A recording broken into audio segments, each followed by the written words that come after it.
Greetings, my name is Kerry and welcome back to my channel.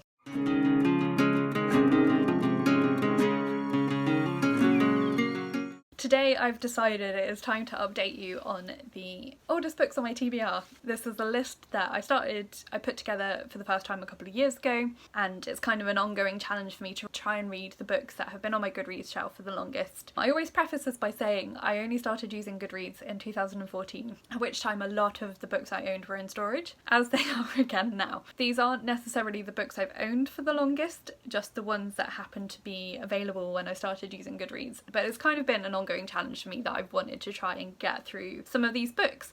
So what I'm going to do is I'm just going to go through the books that I managed to take off the list last year through reading or unhauling, and then I'm going to go through the books that are still on the list. Let's start with the negatives and then we'll move on to the positives. This time last year, when I last did an update on this list, there were 26 books that I put on the list that I wanted to try and get through last year. I didn't get through all of them by any stretch of the imagination, so these were all books that I added to Goodreads in 2014 or 2015. I don't think I've gone any newer than that still with the list. Well, yeah, because a lot of my books are in storage again, it was too difficult to... I decided this year I'm not going to add any more to the list. I'm just going to stick with what's on there and consider that enough of a challenge. So of those books, I read 5 and I unhauled 6 without completing them. So I'm just going to go through the ones that I unhauled first. Most of these I read sort of the first chapter, maybe 20 to 30 pages of them, and just decided they probably weren't for me, and that's okay.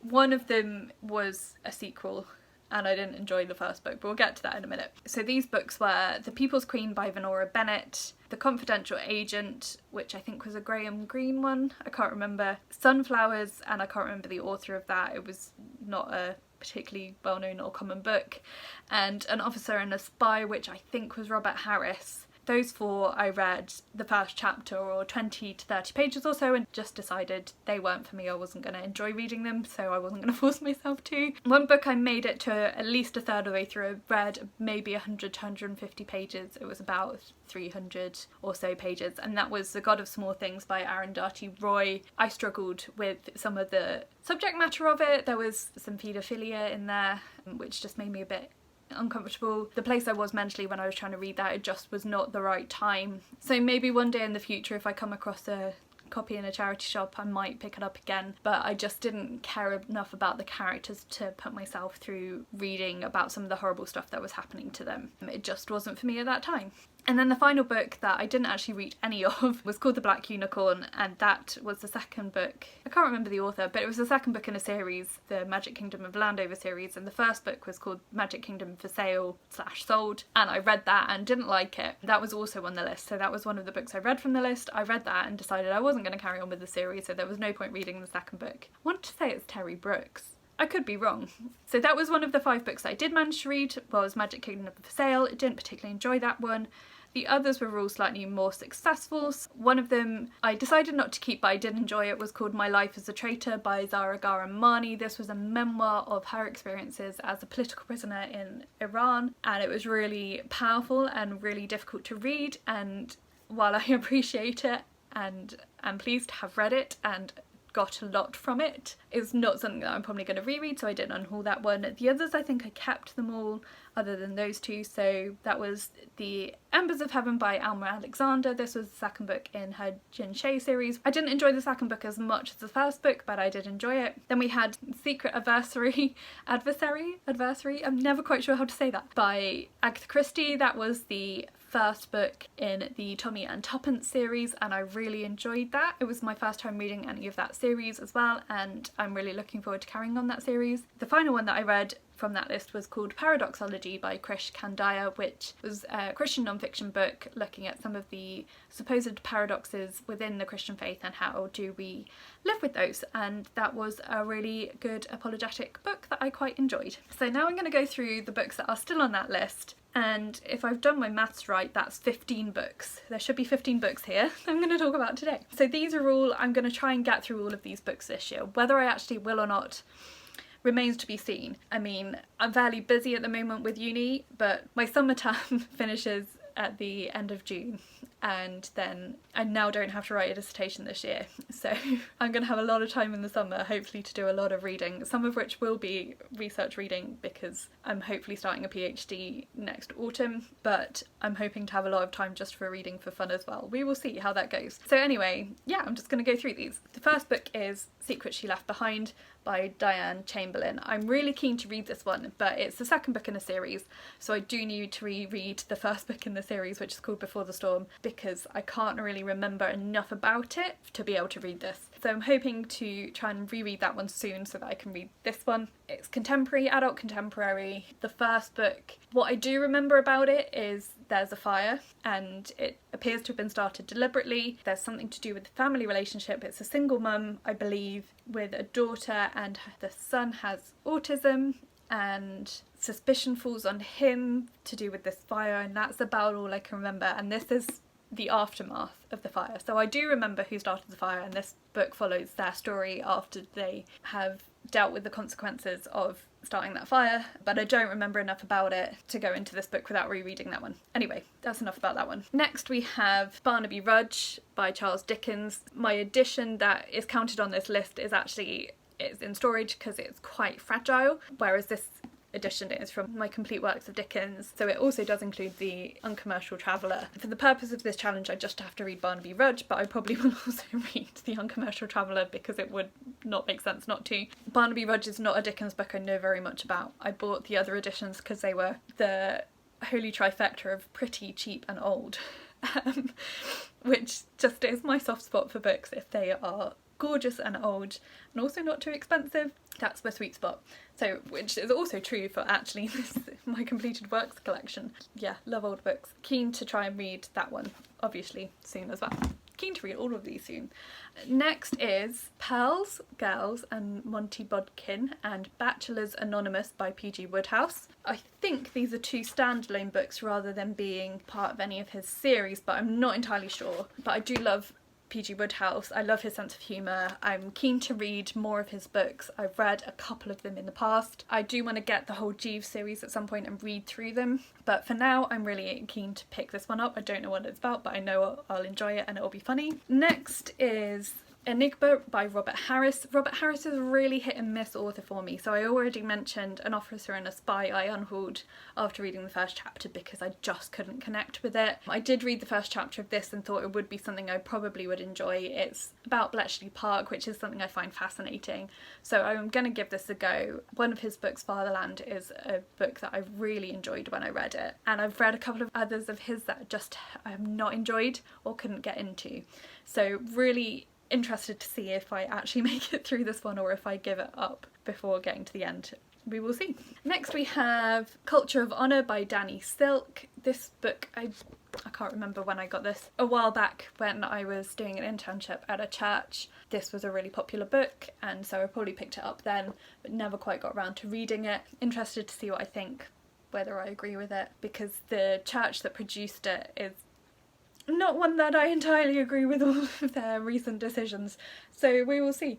But yeah, who knows. Right, so that will probably be picked up at some point, but maybe not until the summer when I have some brain space to read some theological stuff that isn't for essays. The next one I am actually pretty excited about. I nearly picked this one up in my recent TBR. It was between this one and another one, and I went for the other one but kind of regret not picking this one now. This is The Confessions of Katherine de Medici by C.W. Gortner. I'm not sure what order these videos are going to come in, but in a recent reads video, which you may or may not have seen at this point, I talked about a book called Forgotten Women, The Leaders, and Katherine de Medici was one of the women featured in that book, and I read that just after I picked my TBR for March and regretted not choosing this for my oldest book on my TBR to read this month, but never mind. This is obviously a historical fiction novelisation of Katherine de Medici's life, so I'm pretty keen to get to that one. I do like historical fiction. This next one I'm actually partway through. I'm about a third of the way into it. This is The Dark Night of the Soul by St John of the Cross. This is a fairly well-known Catholic Christian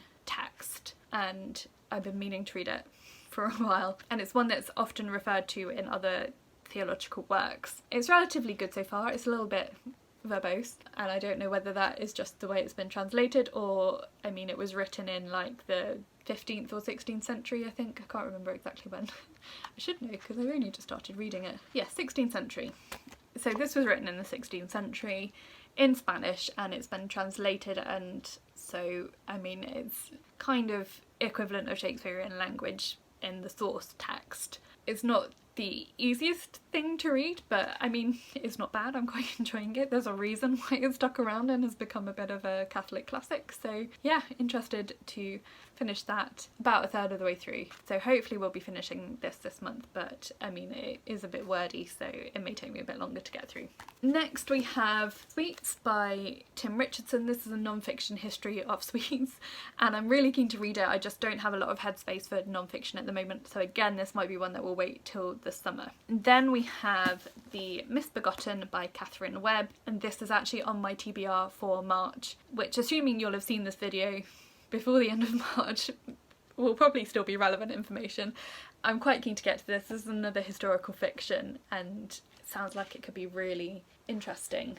So yeah, hopefully we'll be reading this month. Nearly there. Then we have God's Big Picture by Vaughan Roberts. So this actually has a bookmark in it, so I think I was reading it at some point and gave up and put it back on my TBR. Who knows why? Oh, I've even highlighted bits of it, which is rare. I don't do that. I've underlined stuff in pencil. Not highlighted. I don't actually highlight in books, but I have underlined stuff. So I probably will start over when I start reading this again, and again it's another one that will probably be a summer pickup, although I do sometimes, like Dark Night of the Soul, I'm reading in the mornings when I get up, so this might be one that I pick up for that morning reading slot. Then we have a couple more classics. We have Ruth by Elizabeth Gaskell. I've read most of her works now. I just have this one and I think one other that I haven't got around to yet. I just realised that some of the pages are a bit damaged. This one went on a couple of TBRs at the end of last year and I never quite got around to it. Again, classics are another thing that I have to really be in the right mood for, so I'm not quite sure when I'll get to this, but it might be another one that goes on that summer reading list. I don't really know what it's about. And then we have Ivanhoe by Sir Walter Scott, which was another old, cheap and pretty book, another classic, another one that is not high on my priority list but might be a summer read. And then we have a less well-known classic author, again pretty old, cheap book. This is The Golden Arrow by Mary Webb. I think I picked it up because she's a Webb and I'm a Webb. I can't remember now, and so I don't actually know anything about it, just that it's old, pretty and was cheap. And then we've got two books from a series by the same author. We've got The Long Dark Tea Time of the Soul and The Salmon of Doubt by Douglas Adams. These are the second and third book in the Dirk Gently series, and this is another occasion where I need to reread that first book in the series because I don't remember it well enough to carry on with the series. I think it's less of a problem with this series than it is with the Before the Storm series, but still I would rather reread that first one before picking up these ones just to make sure I've remembered everything in the story. The Salmon of Doubt I have a feeling was unfinished, so I don't know whether someone else finished it, or it may have been that, because he wrote a lot of radio plays of his books as well, so it may have been that they adapted the rest of the story from the radio play. I can't remember. I think it does explain it in there. Oh, and I think it has a crossover with Hitchhiker's Guide to the Galaxy as well, just because it says on the front Hitchhiking the Galaxy one last time. So this was his last book that he didn't finish. I think that these are the last two books of his that I haven't read, but I can't remember if he's got other books I haven't read as well. My intention is to try and reread the first one and read these two this year as well. Okay, so that is the list. That is the 15 books that are the oldest on my TBR that I want to try and get through this year. I am tracking this stat every month. I haven't managed to tick any off yet on those stats videos. Keep watching those if you want to know how I'm getting on with reading those books, and then probably around this time next year I will do an update video on how I've got on with that list and whether I've managed to dig out of storage another collection of books in order to continue that challenge, or whether I am going to replace it with a different challenge. We will see. Let me know if you've read any of those books and what you thought of them.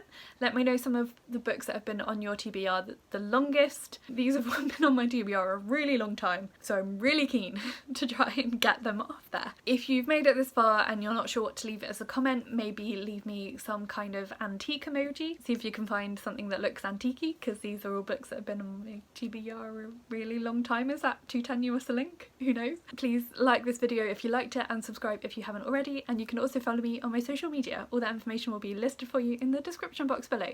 But that's it for today, so thank you so much for watching and I will talk to you again soon. Bye!